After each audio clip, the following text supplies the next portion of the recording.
Hey there, this is Amelia here. Welcome to Amelia's crossdressing story. Today we are going to share a story called A Suitable Case for Treatment Part 4. By Crow. For more interesting and exclusive stories, please subscribe to my channel and support me at Patreon. Hi, I'm Christine King. I understand you are expecting me. Oh, sorry, I had forgotten. Okay, welcome, do come in. I'm Mary, I'm the manager, the other girls should be here soon. It looks bad when the newcomer beats the regulars in, doesn't it? Ah, here they come now. I turned and looked as two other women, much younger, probably close to my supposed age, came in laughing and giggling. They calmed as soon as they saw me. Mary introduced us. This is Christine, meet Jackie and Tanya, two of the hottest properties around. If you're into men, just hang around these two and pick up one of their cast-offs. Mary, that is so unkind. It's Jackie who's the slut, I just keep her company. More giggling and laughing, Mary smiled, I had to too. Okay girls, come on, we've a shop to open in 15 seconds. The trio set to it efficiently, organizing the till, clearing several bags which contained donations, beginning to go through the mail and generally making themselves presentable for the customers. Not that there was a great rush, it was nearly half an hour before the first one arrived. During that time Mary gave me a tour of the small shop, the two back rooms, the ladies' toilets, and went through various organizational items like fire drill, emergency procedures and so on. I had thought I might find things difficult during the day, awkward, watching my back all the time, trying desperately not to slip up. But that just didn't happen. I won't say it was easy, but it went out awful lot better than I had imagined.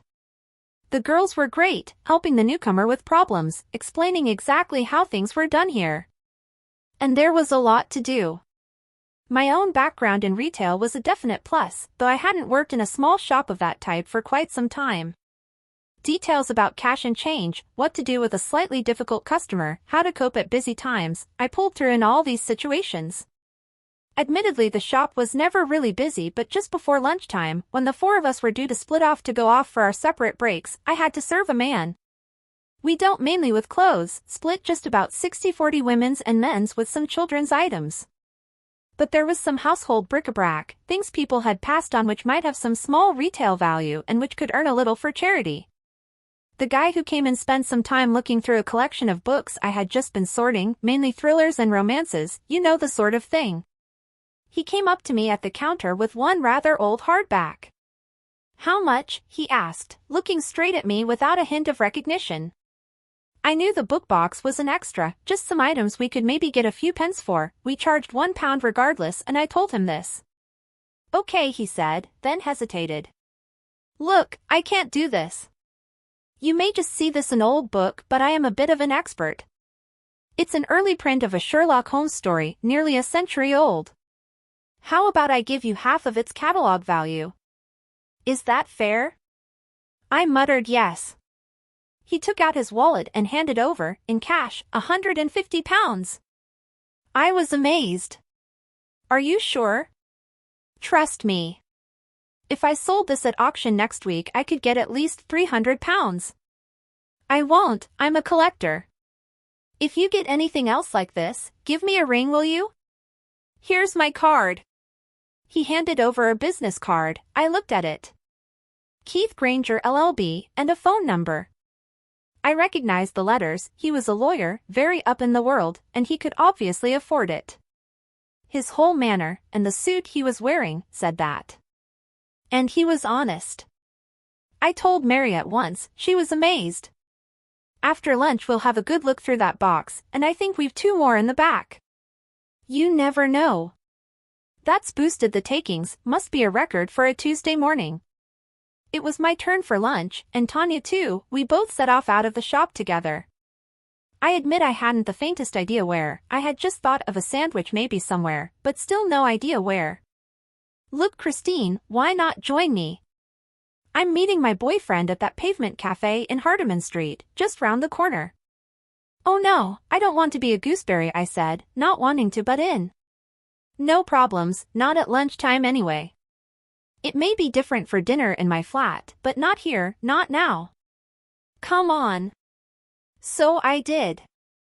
We walked together, just like the couple we seemed to be, two working women on their way to lunch.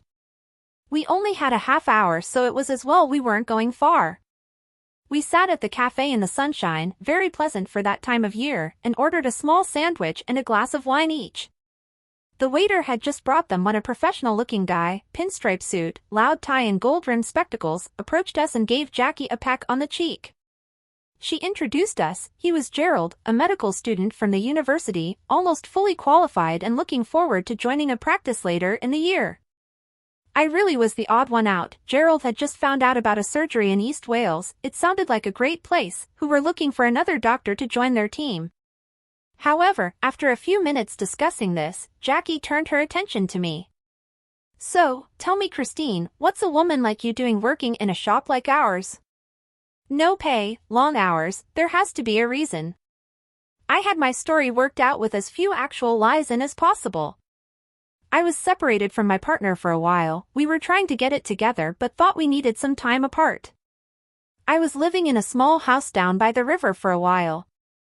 I had some experience in retail and thought, for a while, that working in a charity shop would be interesting and rewarding. I got through the lunchtime grilling okay and was pleased with myself. The afternoon was rather different. I was given the task of sorting through the bags of donations which had been left at the shop, into useless, doubtful and definitely saleable. It was interesting seeing the sort of things, especially clothes, which people had offloaded. Tanya caught me, in the back room in the middle of the afternoon, standing in front of the mirror and there holding a short denim skirt up against myself, trying to imagine what it would look like, whether it would fit. Yes, Christine, it suits you. Take it. I can't, it was donated, for the charity. I know, but you have to pay for it.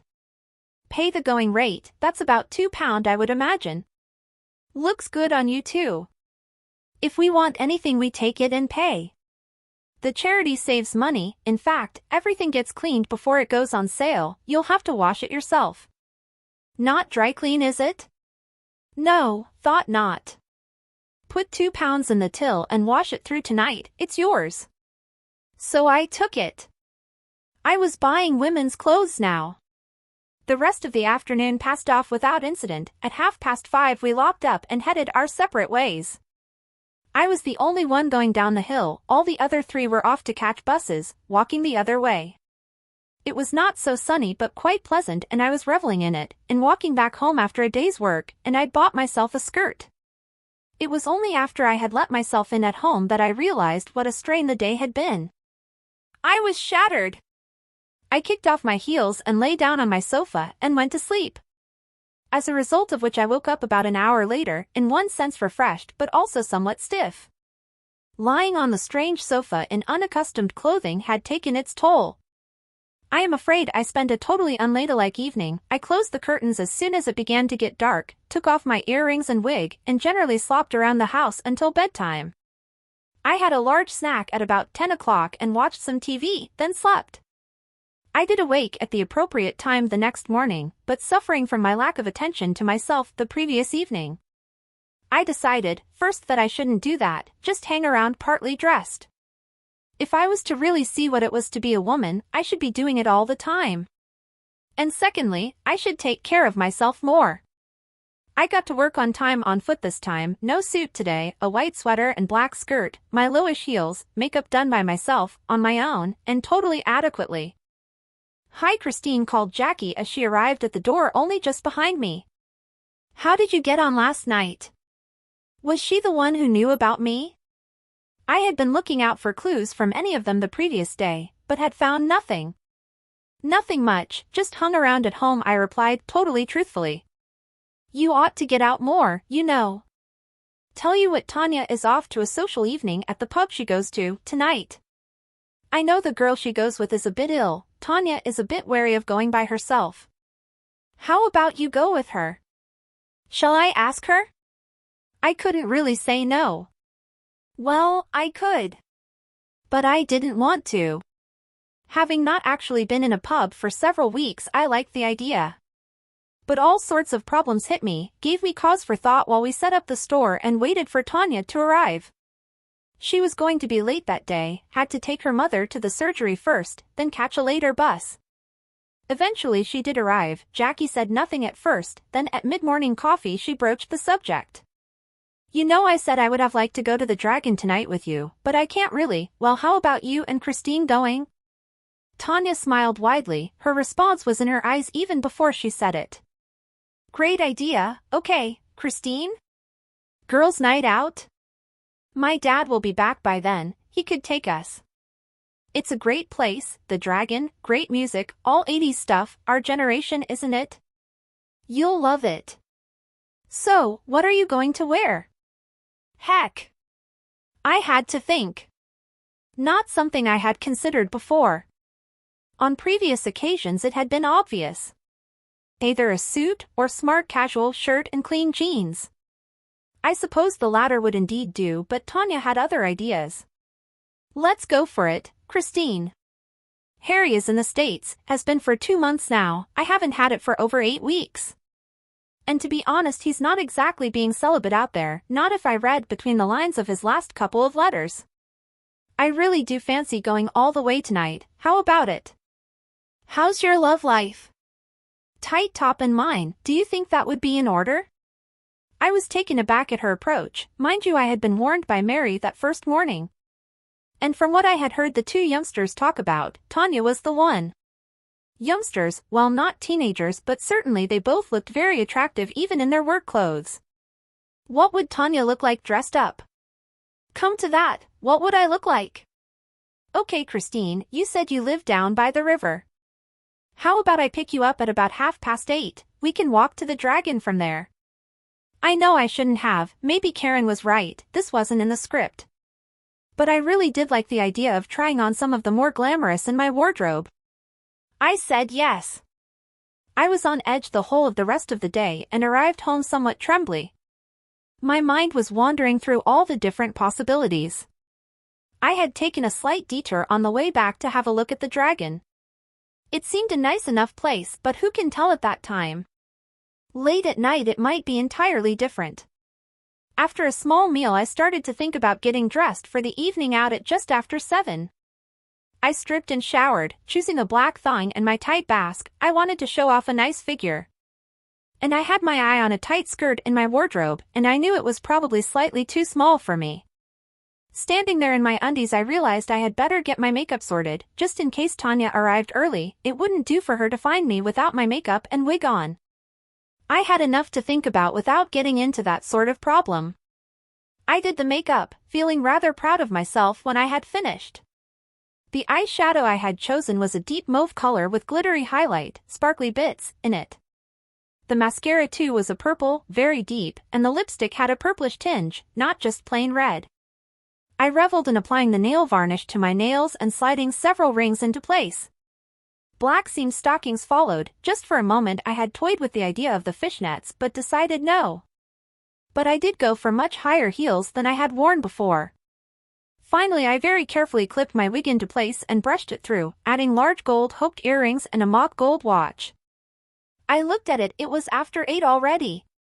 I did go for the short skirt, denim, a dark blue denim color, rather attractive I thought, and a blue chemise, mid-blue and very silky. I didn't button it right to the top, but neither did I leave it too open either. Moderation, Christine, I thought. I chose a stylish mock leather jacket from the wardrobe and then inspected myself. Nice, I thought, but then wouldn't I? I grabbed my bag and shoved a few makeup items into it, my small purse, checking I had some money for a taxi home if necessary. Just before 8:30 the doorbell rang. Tanya was just about right on time. That's all for now. Please subscribe my channel and support me at Patreon for more interesting stories and uncut content.